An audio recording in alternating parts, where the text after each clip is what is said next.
Congratulations, Andrew, on an amazing milestone of 23 years. It's been an incredible journey. I can only imagine what this has been like. So let's touch on some of the highlights then. Okay. What was the core motivation behind developing the unified platform Fusion?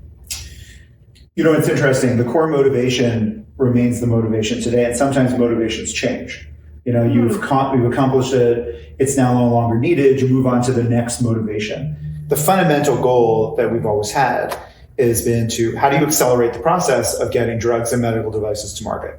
Right. And the old school world of doing it was, to assemble all this information, write it on a piece of paper, send it to a data center, key it in, and then wait months for information. Right.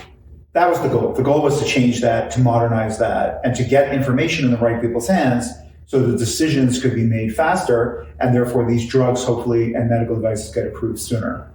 What's fascinating is we sit here 23 years later, and some of the key challenges are still challenges, meaning people go into 5 different systems to get 5 pieces of information today. And I think those that are not living with a unified platform where they're getting all of the data assembled in a way that they could actually make decisions and stratify the right information to help them move things forward, that's a problem.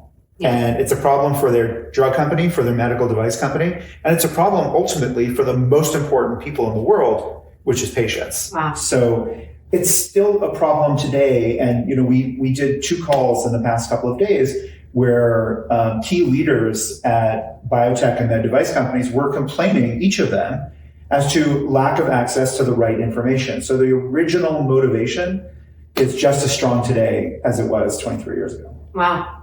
But you're making a major change with what you brought to the table. We are impacting, a huge number of companies. Right. And, there's no doubt that we are driving them to be more streamlined, have better data, faster data, more accurate information. It's a game changer to companies that come onto Fusion. There's no question about it. Okay. Thank you for that. Mm-hmm. This wraps up part 1 of our interview on Andrew Schachter's visionary leadership. Thank you for joining us, and stay tuned as we delve into deeper discussions on the importance of EDC, RTSM, and ePro on our next episode. Let's embark on this transformative journey together.